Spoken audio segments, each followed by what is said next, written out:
Hello and welcome to Playmaker TV episode 14.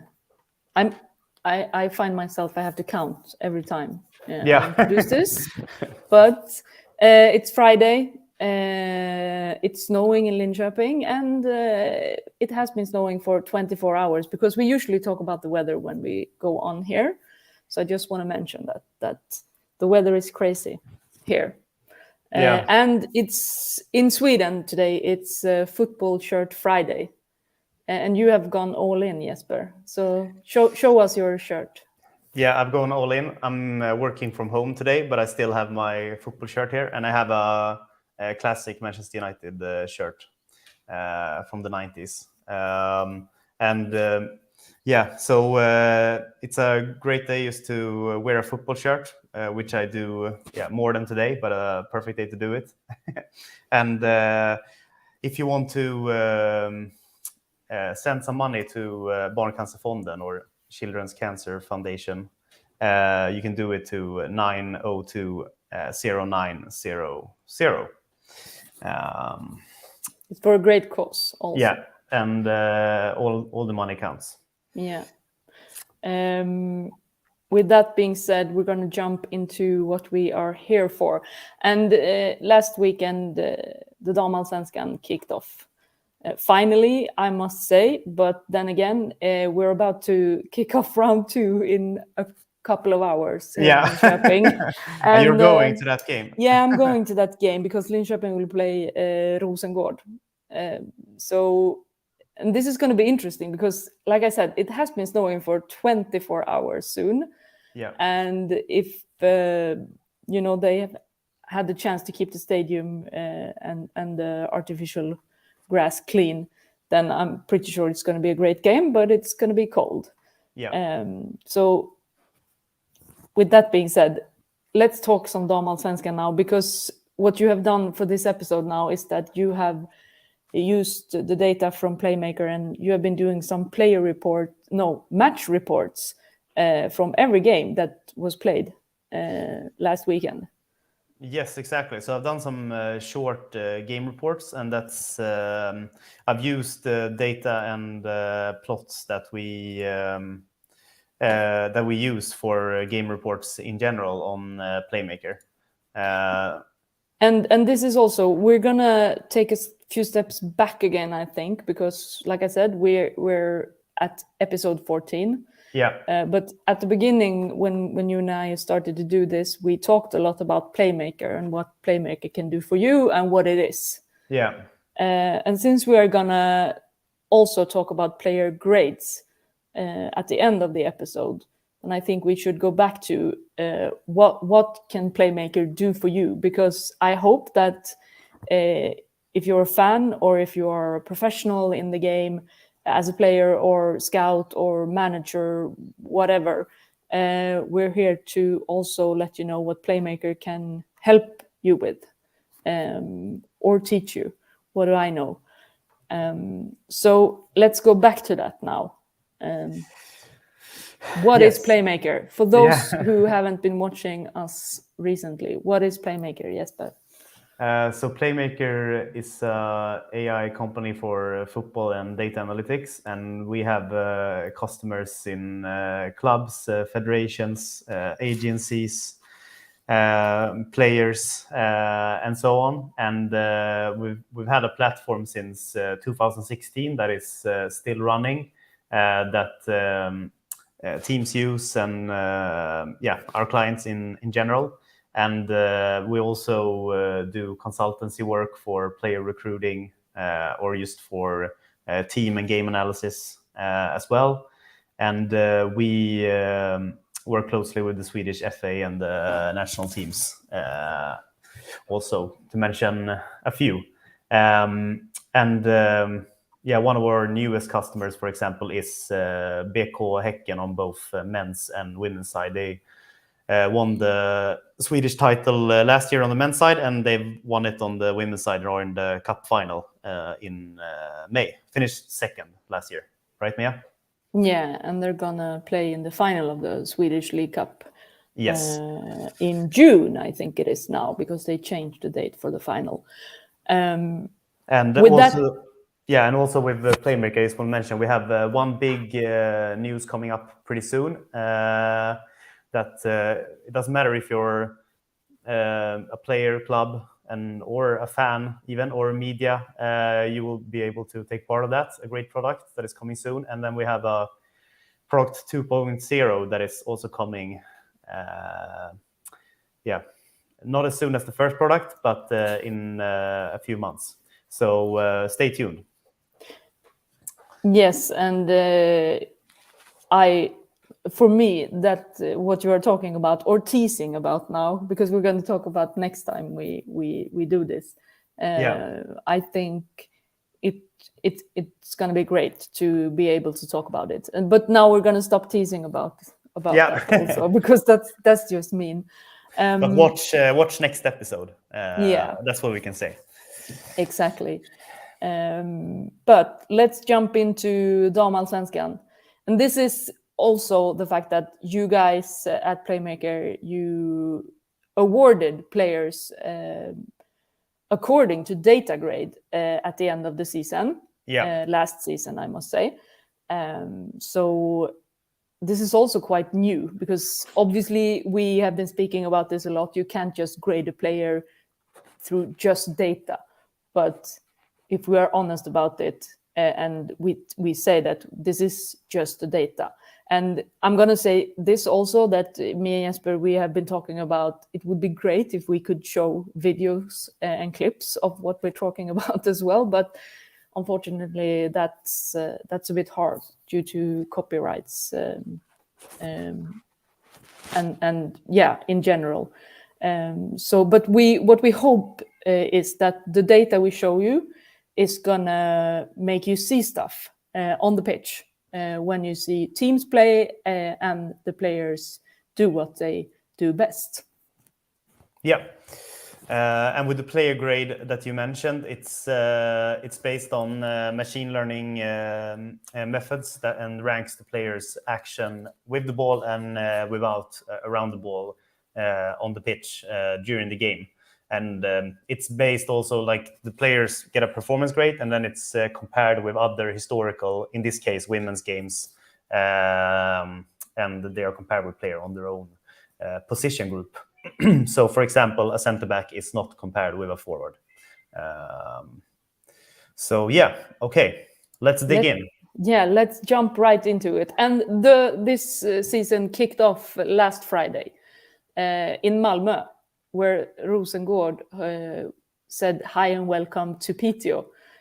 So you could say that this is, for those who don't know much about Sweden, it's like this, that Rosengård, they are the furthest south in Sweden, in Malmö, and Piteå is the team that comes from very high up north in the country. And I think it's 160 Swedish miles between these two cities.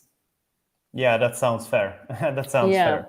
And so and Rosengård, they won the Damallsvenskan last season, and they have been, like, I don't know if the word struggling during the preseason is the right word, because this is also, we have to realize that Rosengård played a long season last season, because the Swedish league ended, they still played in the Champions League. So their preseason hasn't been that long. Do you think that could be a factor for what we see? Yeah, I think, of course, that could be a factor, because it could be more of a tired squad, and also, like, they maybe, like, mentally haven't been able to reload.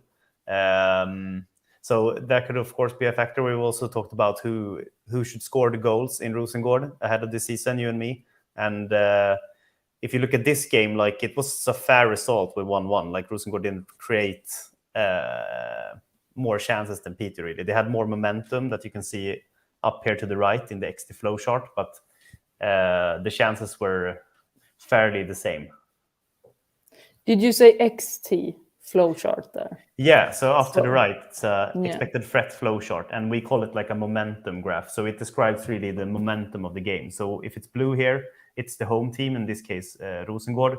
that has had the ball, and the higher the peak is, the higher momentum or the higher expected threat. So like a more dangerous momentum, so to say, of the game. And I think when you compare one game, I like this graph even more than I like the expected goals, since it tells you really like how have you controlled the game, have you been having the opportunities to create chances, and you can compare it to the expected goals and see like, yeah, maybe in this case Rosengård had around 70% of the momentum, but they didn't really generate that more chances than Piteå. And why is that? And also from the fact that expected goals is a great metric, I like it. And like if you have the same number, and statistically it's you have the same chance of scoring, but still in like one game there's more room for coincidence in a statistical measure than if you look at over an entire season. And so you have to keep that in mind. So usually when I look at expected goals for a game, I round it to like one number and I compare them. So like both of them are almost one, like it's 0.3 difference. So I think, if I'm not mistaken completely now, that the goals, these two goals, came from set pieces. Yes. Also, so they're not from open play. No, and usually like from a set piece, it depends a bit on how the set piece, like how the finish from the set piece is, like the circumstances around, like how many players are close to the player and so on. But also like if you finish with a header or with a knee or something, it's usually like a lower expected goals than if you have the chance to like peacefully finish with your feet. So one thing to keep in mind. And that's also like you can see the dots here, they are based on like the size is based on expected goals, but it's not only like the dots are not really like only angle and distance, as you can see, and that's because of the other circumstances that I just mentioned, like how many players are in front of the ball, which foot are you shooting from. Also, like if you're shooting from a set piece, like a free kick, then you're shooting on a ball that is dead, and it's a better circumstance than shooting with a lot of players around you. So but from this we can see that the Rosengård, they tried to shoot more often. Yeah, they did. And even though like statistically, if you have 1 in XG, the other team has 1 in XG, it's like you have the same odds of scoring a goal. Like the fact that if you shoot more shots in a game, like if you shoot 5 shots and have 1 XG, compare if you shoot 2 shots and have 1 XG, you still have like 5 chances. So that's where like the coincidence can come more into part when you talk about expected goals in one game. But think of rolling the dice. Otherwise, that's what it is. Exactly. Okay, so I've made like team charts as well, so we can go through them. We have Rosengård's pass network to the left, and then we have the ball wins to the right. And you can see that Rosengård has won a lot of ball on offensive half. That's something that they did very well. The red ones are like ball wins that leads to a counter attack and specifically a finish. So they had 3 of those, but otherwise, like they've been really good at winning the ball high up the pitch. If you look at the pass network, you can see, for example, that Bredgård has a very dark and big dot, and that means that she had a lot of, like, this is a XT pass network, so she had like a lot of ball and she generated a lot of XT from that, and mostly from if you look at the here in the middle, the table I made, I'm gonna make a more pretty graph from it. This is from my Git window, but you can see that Bredgård made most of it from passes, but she also had the highest amount of the XT carries in this game. And she was one of the leading players. Also Mia Persson, that had a good season last year statistically. She continues in the same way. And I don't know. I think the most remarkable number perhaps is Gudrun Arnadottir's, like how she was the motor based on like generating threat through passes in this game. Yeah, and she's a center back in FC Rosengård also. Yeah, exactly. So, but it looks like here that it was happening stuff on the right side. Yeah, exactly. Right. Pitch for Rosengård. Yeah, on the left side you can see that they were more on the center, so they were more like playing on the left half of the pitch. Yeah. But still, you can see that when it comes to the offensive players, like on the right with Larsson or centrally with Kulashi, like they didn't really come into the game when it came to generating threat in that sense. So that's something maybe that Rosengård needs to work on to involve them more. But yeah, because it looked like Kulashi will be what we would say a number 9. Yeah. So. And also I think it's fair to say that it's hard, like in the beginning here, to like evolve every game because you don't know like how good both of the teams were. Like Peter was in semi-final in the cup, so how good are Piteå? So for example, and from that, how good are Rosengård? And then first game of the season, but it is interesting to see passing networks like that. So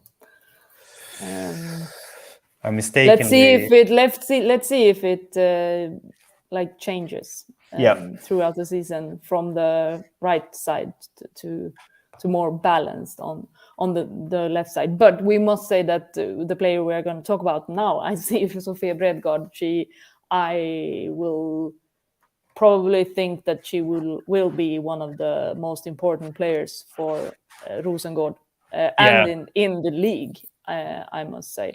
Yeah, I see her also as like one of the best players in the league. When we talk about it in the summer, I think she's going to be one of the 5 free players that we talk about being the leading players in Damallsvenskan. And I think we could see it already like last fall as well, that she performed well. And and then we'll see how long we will have her in Damallsvenskan. But if you look at this spider, this is a spider where I've compared her with all players instead of just the offensive wingers, but the average is the offensive winger. So you can see that she has a typical offensive winger patch or like area of the spider. Like the shape is the same as an offensive winger, like she's a typical one. But when it comes to converting finishes and crosses, shot assists, having touches in the box and dribbles, like she's way above the average. So like she's a good offensive winger. And this spider now, we have to be very clear. Is this from this season or last season? Good that you mentioned. Like all spiders you will see here are from last season, and that's like I could make them for one game, but I thought it was more interesting to look at the players that have stood out in the first round, and then like look back at next season to see that they continue in the same way. So we will see some from Damallsvenskan, but we will also see some spiders from Sweden's second tier, Elitettan, later on. So we have Piteå here, and in general, you can see that the XT numbers are like a bit the same, but also a bit lower. We will take a look at the player number 1 when it comes to XT Fanny Andersson. That I mentioned. I actually told you that I thought that she would have the best numbers. Yeah. So I'm quite pleased that what I saw is actually the truth when it comes to the data as well. I must say that she did a great game against Hammarby in the semi-final of the cup as well. Yeah, she will be very important for this team, I think, and she plays as a defensive midfielder. Yeah, and next to her, Olivia Holm also had a good game when it come to generating value. And then also, I think you should have in mind Tuva Skog that is playing for Sweden's youth national teams. I think she's born in 2004. So I think it's under 18, but I might be wrong with, it could be 1 year younger, but she's a very promising player. She's from Umeå initially. So yeah, have her in mind as the season continues, I would say. Yeah. And obviously in this game, it was like that Piteå were in a more defending mode because of what team they played. Obviously also. Yeah, away as well. And away. And here we have Fanny Andersson, so she's also compared with all players in Damallsvenskan last year, but here you have an average size of a balancing defensive midfielder. And you can see here that she's a bit of what we have called before Erin Cuthbert, like a hybrid anchor, that you could see that she's very good with passes. She's played on the wing historically in her career as well. So she has the passing game, but she also, when you look at tackles and winning ball on offensive halves, she's very useful for PTO. And I think it's like she's been playing in PTO at least last season as well, and she will see like how it will progress. But I think, as we mentioned, this will be a key player for PTO this season. Yeah, I think so too. Let's see if we are right at the end of the season, or even in the middle of the season. Yeah, or even the middle. Yeah. Yeah. So let's go to BP or BP. Brommapojkarna. I don't even know how we are gonna translate that into English. But Brommapojkarna is one of the Stockholm teams, and they got promoted last season. So this is their second season in a row in the Damallsvenskan. Yeah, and saved the contract on the last game of the season. So. Yeah. So and Uppsala, they are also newly promoted from Elitettan, but they have been playing in the Damallsvenskan before. So this is what we would say a bottom table fight already in the first round, because the teams in the bottom of the table, they are gonna have to take points of each other. And this was a very interesting game, because I do think that Brommapojkarna were up 2-0.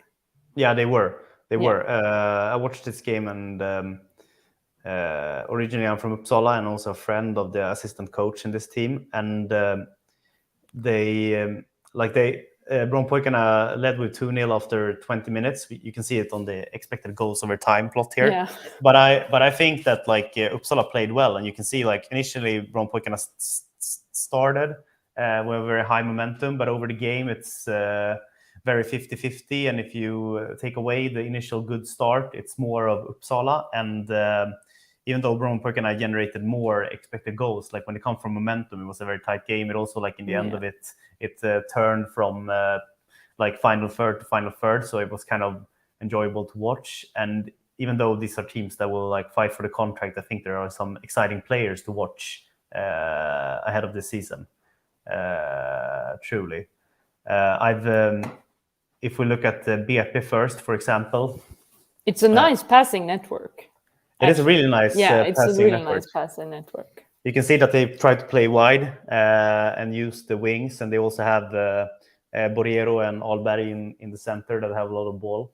You have Ellen Toivio at the top that has played in Uppsala historically before. Not last season, she played in BP as well, but earlier when they played in Damallsvenskan last time, I think 2019. So they are a nice looking pass network, and they also have a new coach this season. So it's going to be interesting to see how do we play truly. Obviously, also for the Stockholm teams, it's hard competition in Stockholm for among the best players. So it's going to be interesting to see how close Brommapojkarna could get to Djurgården and Hammarby. Yeah, for sure. If we look at Uppsala side, it's a pass network with less threatening connections. They're not using the center of the pitch in the same way as BP managed to do, but you can see, for example, Elin Rombing out to the right, having a really high expected threat value in this game. Also Matilda Christel doing very good. And then my favorite player in Elitettan last year, Tarin Rees, that is playing out to the left. And Tarin Rees is a player I think you should all have an eye on, because she has a amazing spider from Elitettan. And she was the best player in Elitettan ahead of the summer break. But she got a knee injury and like missed the rest of the season. And I think if it wouldn't have been from that knee injury, she would have left Uppsala by now, probably already last season.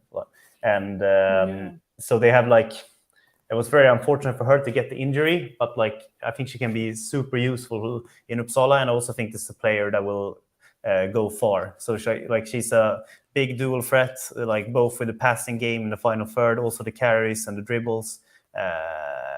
She generates a lot of expected goals. She's good in the air, so like in the pressing game. So have her in. Like if you watch an Uppsala game this season, look out for her. I think she's gonna do well, and also be important that she like performs and plays well if Uppsala's gonna stay in the league.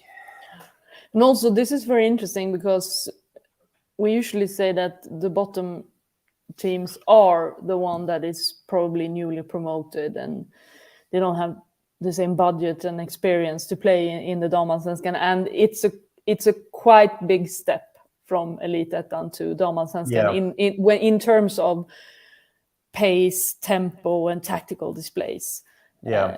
So it would be interesting to see actually in the middle of the season or at the end of the season how these players that were good in Elitettan, how well are they playing in the Damallsvenskan, and how important are they for their respective teams.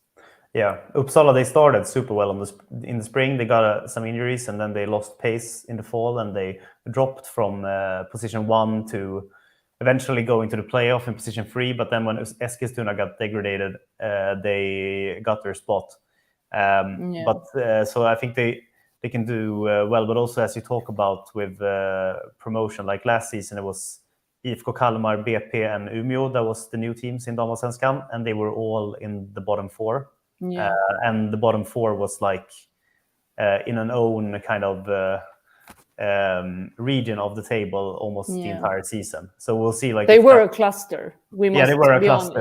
We must be honest by saying that. But what's also interesting about this game between Brommapojkarna and Uppsala is that these two teams were the one that were up against each other in the qualification. Exactly. For Brommapojkarna either to go down to Elitettan or Uppsala to go up in the Damallsvenskan. And that game, you could see the difference between Brommapojkarna and Uppsala, because Brommapojkarna were quite dominant, playing-wise, I must say, in that tie. Yeah, and it was a double leg. And that's kind of funny because also in the season where Brommapojkarna got promoted in 2021, Uppsala had the spot for promotion in the last round, but they lost their last game. And BP took the spot in the last game, and Uppsala didn't go up. So it was like they have a history of being in the race. So probably this year as well. So it's interesting to follow. Yeah, for sure. Okay, now the other team that plays tonight or in a few hours, their first game against Örebro away. And you watched this game in Örebro, right? Yeah, it was actually my first in real life Damallsvenskan game this season. Örebro is in this area, so it's not far away to travel. And it snowed last weekend there too. Very cold to watch. Yeah, I watched it on the telly, and it didn't look like the best circumstances to be in the stands. It wasn't. I think both teams they fought hard in that weather. So I think what we can take from this is like I don't think Örebro necessarily played that bad, but I was like impressed of Linköping. I was a bit like unsure, like what kind of Linköping that's going into this season. Like, are they a contender for the title? Are they? Are going to be in the region just behind the contenders. But I think they played well, and you can see both in the momentum and the expected goals that they went for it. And like even when the 1-1 goal came, I felt like this is Linköping is going to handle this. And they did. And I think there was a lot of positive responses as well from the team. And I think I must say that I think Linköping, they actually, you can really see teams play like where you have, when you look at some pass networks, you can see that there are one flank that is important, or if the central part is important, or the connection between two players are important. But I must say, watching this game kind of gave me an impression that Linköping has a lot of tools in their box when it comes to attack. Yeah, definitely.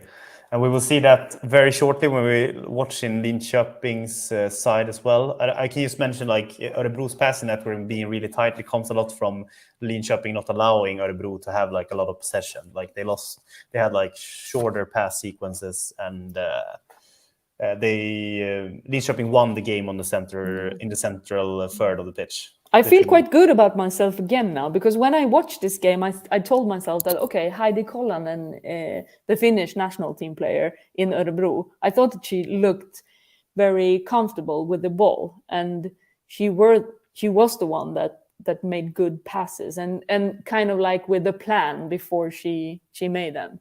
Yeah, and, she played truly well. She seemed to be up there in the XT chart here as well. Exactly. This is going good for me. Yeah. And if we look at, oh man, I did a mistake here. Okay, we have to live with. But we're not going to be able to look at Linköping's pretty network because I've made a mistake. But we can look at the XT chart instead. We can post the Linköping pass network on Twitter after this. So. But Olga did a great game. When I watched this game, I thought like, wow, Momiki is so good. She had like some actions in the offensive box that was amazing. Also, Stina Lennartsson. I don't know. I was really impressed. And like, I think Linköping's biggest like challenge this season will be how to defend when playing so offensive football and attacking football. That's going to be their challenge to because with teams like this, it's the same with Hammarby. You know that they are going to score because of the way they play, but you also know that they might concede. And also like I think that if you look at the entire season last year, like the Vangsgaard scored so many goals for Linköping, like how they're gonna replace that in a good way. And also like if you removed Vangsgaard from Linköping, their efficiency wasn't that great. So I think that's something that they need to like improve in, and necessarily doesn't need to be like one player scoring as many goals as Vangsgaard since she's scored so many, but like they need to have some players that divide those goals up and so they can improve. Sure. But we must also mention that Olga Atinen was the player of the. You are already you can scroll down because that's what I was gonna mention that with Olga being up there in your chart on the previous slide there, it's no surprise because she was the Damallsvenskan's best player according to your player grade. And this is what we see here, and then. This tweet is in Swedish because this is one of the founders of Playmaker who has tweeted. He has tweeted like this. Now, last season's best players will start this year's season. And he also mentions that he thinks that Linköping has made one of the best new signings. And that's Lisa Björk, who is standing right next to Olga there. I think Lisa Björk had a good game, like first game in Damallsvenskan, and like I think like they recruited her, and then Alva going to Roma, so like a perfect situation to like. Okay, Alva Selerud was really good, so of course it's hard to replace like that level, but still like having that role empty to fill, like you're coming into a team, they believe in you, and you have that role to fill. And I think she's gonna do well. Yes. Lisa Björk is kind of a playmaker AI player that we like. She had amazing numbers in Elitettan for Umeå, like when they played there a couple of seasons ago, and she was like only 16 years old by then.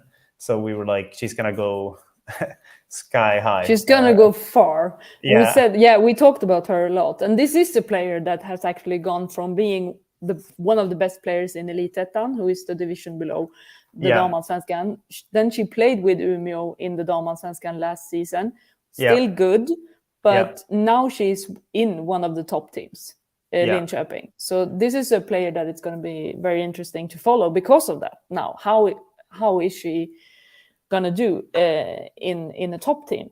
Yeah, and I think that you can just like stay patient with her, like because she's turning 19 2000 like this year. I don't know if she's turned already, but she's still a teenager. So she's so young. So she has the future ahead of her. And I think that like when you look at carries and dribbles, she was the player like. She was a bit behind, but she was like truly the player behind Rytting Kaneryd last season when it came to XT carries in Damallsvenskan, which is kind of amazing. Like her first year in that league, and she also played for Umeå, that was fighting for a contract. What she was good at, like you can see that she did well in crosses as well, but like her crosses and shot assists, it could be like from her playing in Umeå. But like that's something that she needs to improve if she's going to replace what Alva did, and it's kind of a tough situation for Alva being such a good player and going to Roma, but that's what she maybe needs to improve on or like need to adapt to, since Linköping looks like will play kind of a similar style of play this year. Yeah, for sure. We go to game number 3. One of your favorites in Damallsvenskan this year, right, Mia? Yeah, one that Kristianstad. I mean, it's sort of like this for me now, that the first 5 teams, like the top teams, either could win. Yeah, they are good enough to win, and Kristianstad is one of those 5. And IFK Kalmar, they are perhaps one of the teams that several people has like predicted to go actually get relegated. So this is also like beforehand. This was a game that I saw Kristianstad win, which they did also. So exactly, and I mean, if you look at this, like Kristianstad, they created so many chances. They had the momentum, so like this was a great game. They conceded 1 goal, but that was one of Kalmar's 3 shots. So it was a great game, and they can only continue in this way, and they will do good.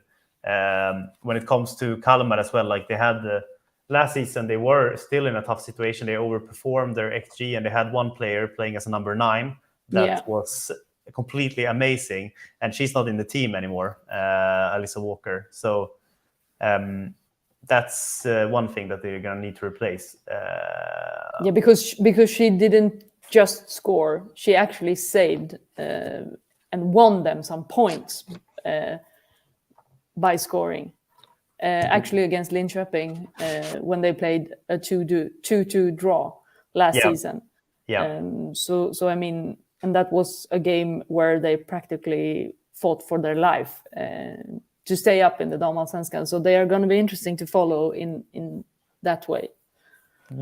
But we also must mention that Kristianstad is one of the teams. For me, they are one of the favorite teams to win, because they've had the same coach for 15 years. Like this is her 15th season going in, and that's Elisabeth Gunnarsdottir. And it must have some impact to have a coach staying that long, also because of the way how you want to play football and what the players you recruit.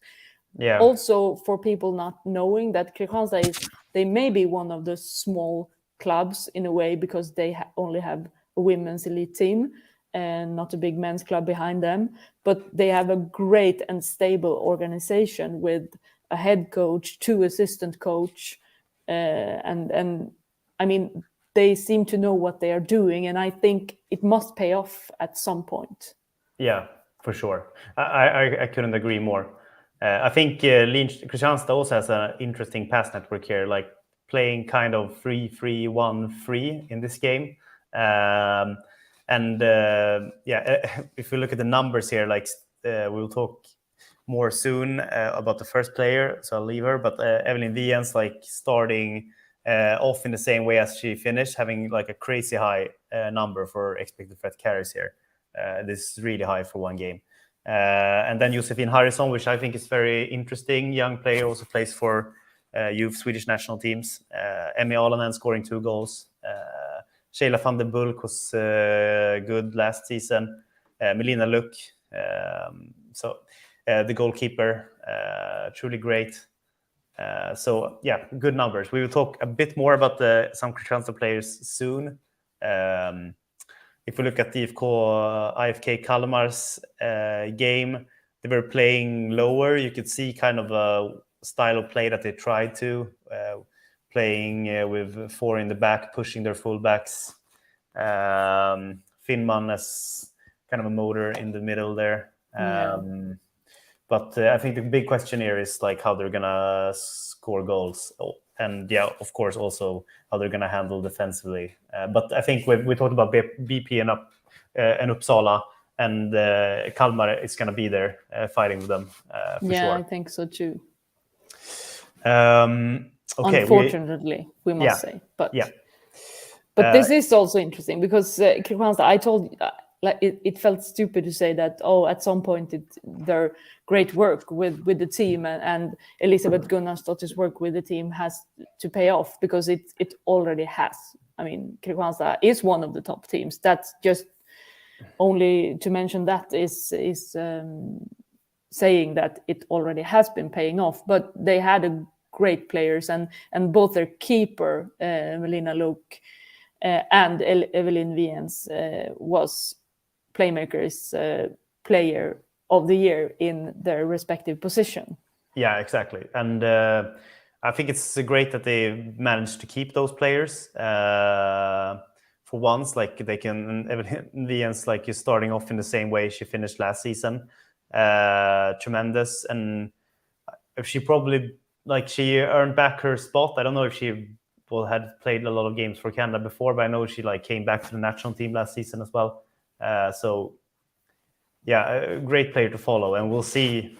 I mean, with the Swedish season, there's always a summer transfer window as well, so we'll see what happens then. But Evelyn Viens, we talked about Bredgård being one of the 5 players. I think we were going to have Evelyn Viens up there as well as one of the players. And the transfer window in Sweden closes today at midnight, I think. So yes. And then I talked about, I don't know if you say Linn. I'm not very good at Icelandic, but Linn Eriksdotter that played in Piteå last season. You can see it says Piteå there. She's in Kristianstad now. Had the highest expected threat number in Kristianstad this starting game. And if you look statistically, you see that she also has a very good spider. This is Bredgård.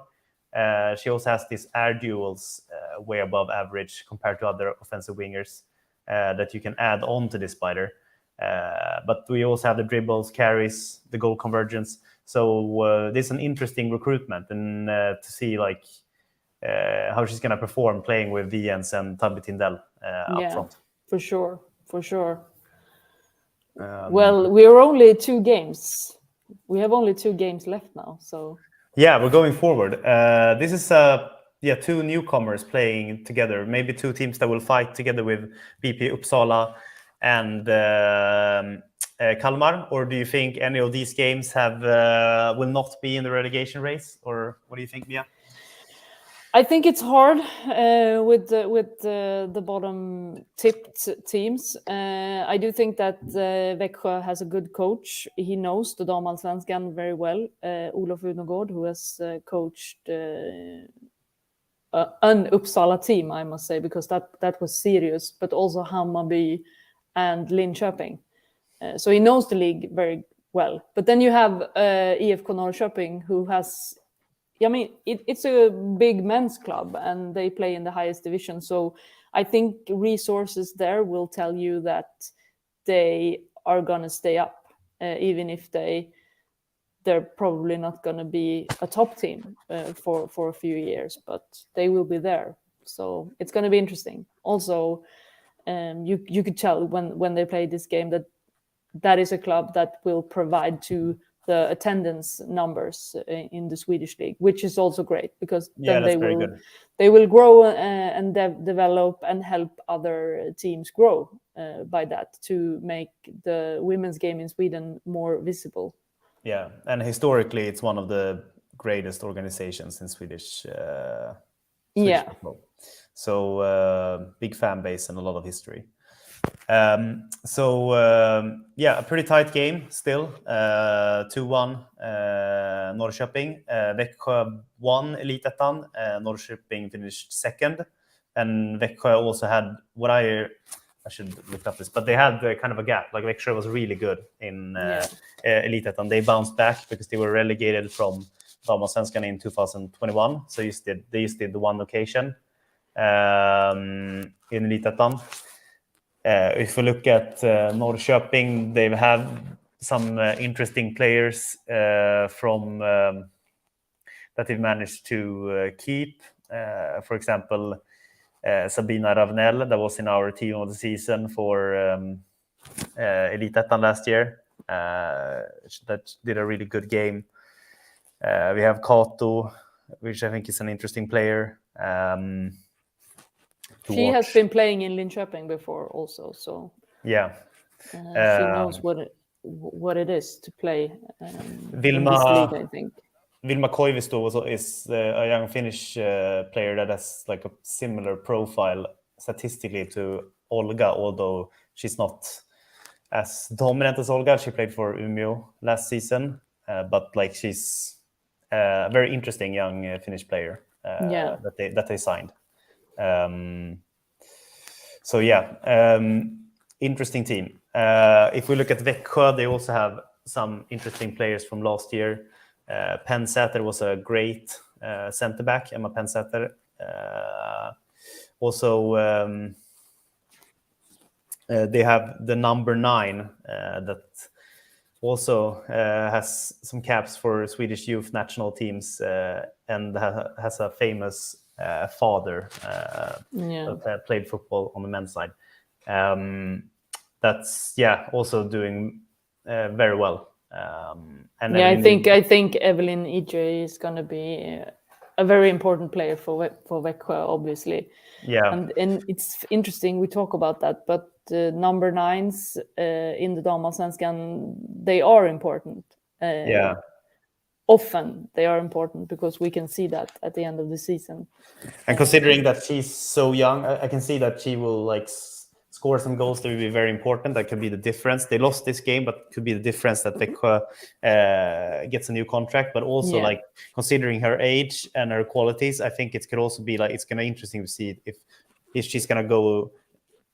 I'm pretty sure that she will play outside of Sweden eventually in her career, and I think it's going to be interesting to see. Will she go directly from Växjö or will she take another step and join a bigger club in Sweden? Exactly. We'll see. And here we have her, and you can see her spider. She was like performing top in almost all the metrics for a striker. And you can a big reason for Växjö to return to the Damallsvenskan after only one season. Yeah, for sure. And we had our awards for Elitettan last season as well, not only Damallsvenskan, and she got her shield for best attacker. And truly amazing. So watch her, follow her this season. Also, I talked about Sabina Ravnell, that was really good in Elitettan as well, and like can play on the wing, different positions, and it was like interesting to see how if she were gonna stay in Norrköping, but still a very good situation just for EGS to stay when you get promoted. Norrköping haven't been playing in the Damallsvenskan before as well. So exactly. Many of the players are completely new to the highest division in Sweden. Yeah. Okay. And this is one of this was the most interesting game. Yeah.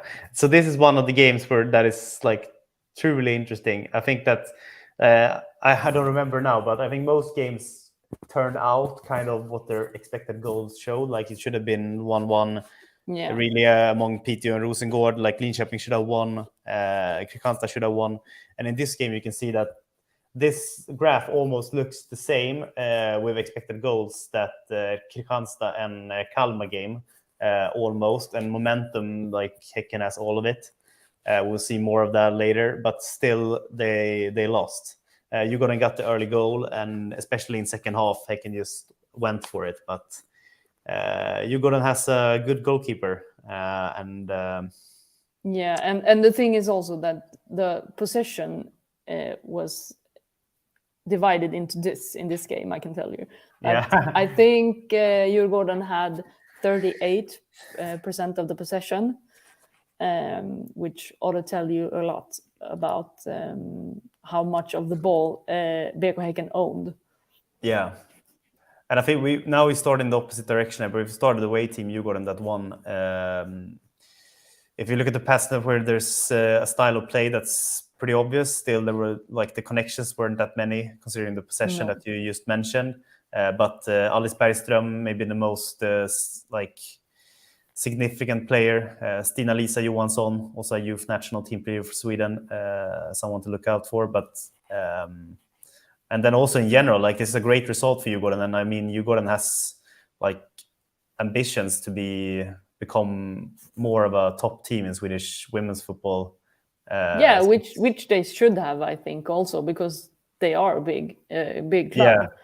But I thought it was kind of actually fun for the league that this win happened in a way.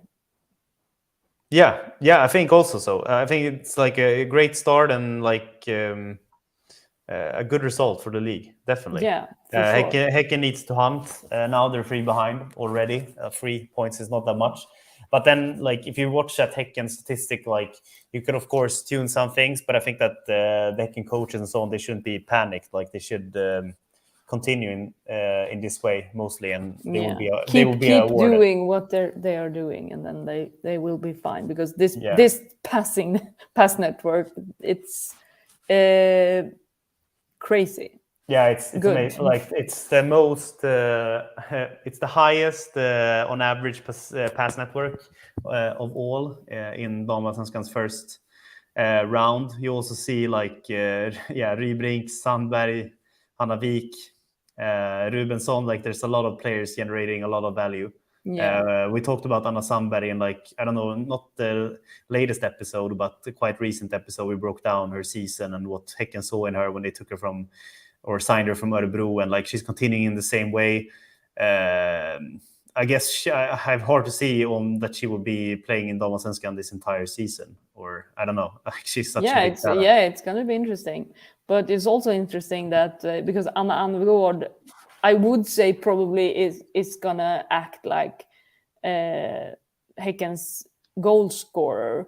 Yeah. But the thing is that Anna Anvegård, I know that I think she's a great playmaker as well. So it would be interesting to compare her with Evelyn Viens, because Evelyn Viens is also a striker with the playmaking profile. Yeah. But here you can see that Hanna Wik and Anna Sandberg, who both are fullbacks, they will be important for Häcken in probably the chance creations department, I would say. Yeah, and they are as offensive to be categorized as offensive wingers in this game, and it says a lot. Like there's, it's kind of when you categorize Barcelona players, like if you just look at this game, that there's not really like any every player is almost up in the offensive half. Yeah. We had one more game. We have one more game. Maybe like the biggest favorite, or one of the biggest favorites to win it as well. We talked about Kristianstad before. Also one of the 5 teams I mentioned to be able to win. But the most interesting thing about this game is that Vittsjö is seen as one of the stable teams in the Damallsvenskan, even though they finish in the middle of the table often, but they are stable there. So I think the result of this game is quite it reflects on how good Vittsjö is too in ways. So you don't expect Vittsjö to be down in the relegation battle? No, I don't. No. And yeah, Hammarby, they have a lot of interesting players. They're playing very wide in this pass network, with Engman and John Andersson really keeping width on the pitch, and then like almost the same average position there with Janogy and Hamano. Hamano also being a kind of, or an interesting player to watch, right, Mia? Yes. Oh my God, that is going to be one interesting player to watch in so many ways. Yeah. I do think that Hammarby they are quite similar to Linköping in ways, because they want to play attacking, creative football with a high pressure. But they also need to be aware if they get beaten on counters and the opponents playing over the top, because they are very offensive, and you can see that in the passing network as well, I think. Yeah, and we talked about the signing of Julia Ruddar also in a previous episode, and we talked about transfers of the January transfer window with Abdullah a couple of episodes back, and I think she showed her importance already, and she's going to be a good player this season. For Vittsjö, Lisa Klinga was huge last season when it came to generating threat for them, playing very wide and offensive for being a fullback. Also, Katrina Gorri, good. Polkinghorn. Yeah, it's... I mean, they have a stable team. I think that they are never going to be easy to beat on their home ground as well. Yeah, but they know they're like experienced players who know what it takes to play good in the Damallsvenskan, even though they might not be one of the favorites to win it. But I can't see them among the bottom teams. So. And I guess that's good for Vittsjö also, like being a smaller organization compared to a lot of the other teams in Damallsvenskan, like not having the big men's team with some of the bigger organization with the big men's team coming from below in the next coming seasons, for them to like be in this position and being safe, like being able to build, and when Damallsvenskan also getting a higher revenue and so on. So interesting and good for them. Okay. I didn't. Now we have I just went for the next slide, just team of the week, like that. I don't know. I can present it first. Like we talked about the player grade being based on the player's actions with the ball, without the ball, around the ball, and then there's a machine learning algorithm to it, evaluating the player's action based on how the actions prevent the opponent from scoring or helps the team, the players play in to be able to score. And from that, it finds the best formation, and it generates an 11. And this time it went for kind of a 4-4-2 with a diamond. And we have Lindahl in the back, Östlund in Linköping with Boye Sørensen, Karlsson Hammarby, Sandberg to the left, Häcken, Olga Ahtinen, Kunikross, Hammarby, Rubensson, Swedish national player in Häcken, Emmy Alanen in Kristianstad, Tandberg, Norwegian in Linköping, and Viens. And Alanen has the star, and I just put it there since she had the best grade of the round. Also scored 2 goals. 2 goals and helped the team out in the pressing game and so on. So like she has the best grade. And like your first thought, Mia, what do you think about this 11? And what do you think? I think it's kind of expected, actually. I also must say that, Emmy Alanen was injured parts of the season, last season. Oh, yeah. So I do think that might be one of the reasons that Kristianstad kind of struggled. a little bit last season, and then you think that she will be an important player for Kristianstad this season. So this is no surprise 11. And I mean, the players are all from teams that won. I was going to say fast, and that's true. Yeah, no, Häcken lost. Sorry, but they are all from teams that played well statistically. And when it comes to Lindahl, like Djurgården was like statistically down, but I think it's interesting, like for Lindahl, that when out of the Sweden squad, she was back. Now she's out again, but Jerebsson said she's one of the 4 goalkeepers that could be elected to the World Cup. And she starts off, like, I think she got some like unworthy criticism of her play last season when she came back, and now she starts off in this way and shows like what a great goalkeeper she is. And, she saved them literally. Yeah, like, she saved them. In the I think it was in extra time. Yeah, she made a great save against Anna Andergård, who was completely free. Exactly. 1v1. So. And that could be super important for Djurgården, like, just in trying to advance in the table. And also, like, if Lindahl continues to play like this, I can't see that she's going to be outside the roster for the World Cup. Like, even though she's not a starting goalkeeper, just having that experienced goalkeeper that has played so many national tournaments, and also like in case of injury or whatever, that can just step in and has been in that role from before.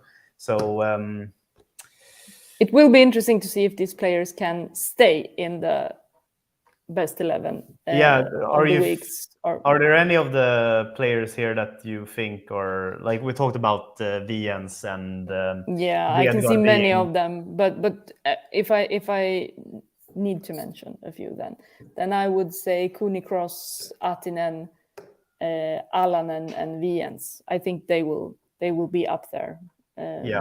Competing for a spot in this 11 every week. But let's see. Okay. It's been a super fun episode to record. It's always good to talk about the Damallsvenskan as well. We will be back in about 2 weeks, and then we will speak about the Champions League, because you have data now from the Champions League that will be not very super interesting to dive into. And exactly. Also we will talk about the news from Playmaker next episode. Yes, so stay tuned and enjoy the next round of Damallsvenskan, and we'll see each other soon again. We for sure will. Bye-bye. Bye-bye.